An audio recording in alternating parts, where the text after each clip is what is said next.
My guest today is Ben Lee of ThinkTradeThink.com. He's doing a session at the expo called 7 Killer Trading Mistakes. We're going to talk to him about that and pick out one or two we can talk about.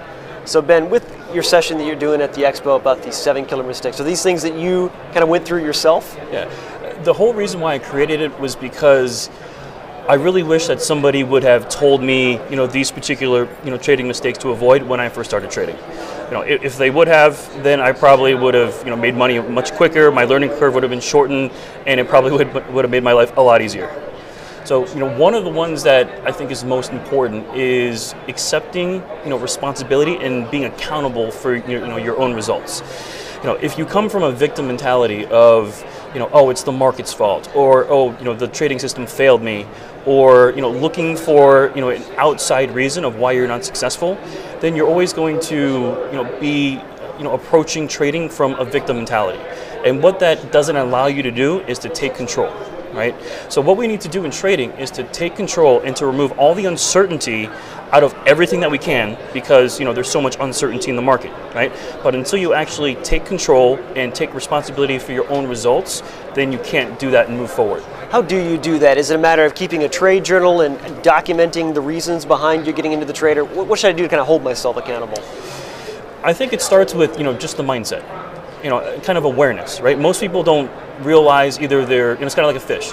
They don't realize they're swimming in water until somebody tells them, right? So until you can actually become aware of, whether or not you're actually blaming the market or your trading system or something else and not taking full responsibility, then at that point, once you become aware of it, then at least you can start doing something about it. Okay. How about another one? If making yourself aware is the first step, what would be a good follow-up to that? After you become aware of that particular issue, let's say, let's stick with that one. Then what you can do is figure out what it is about your trading that's not necessarily working well for you. Okay, for me, I went through numerous trading systems until I realized that I needed to work on myself and figure out what it was inside of me that wasn't allowing me to be successful.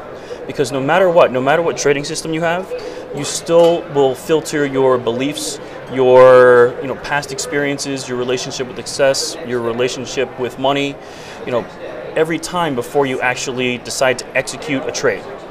So you really need to understand what it is about what's inside internally that will make you unsuccessful or successful. Sounds like the psychology of this whole thing is really what drove your success. It wasn't about finding the right system, it was about finding the right method to approach it for you personally. Yeah, I really believe that once you internalize your trading system, and what I mean by that is once you understand your trading system where you don't have to look on a sheet of paper, or you just know it like the back of your hand, then really trading is 80% psychology and 20% mechanics and execution.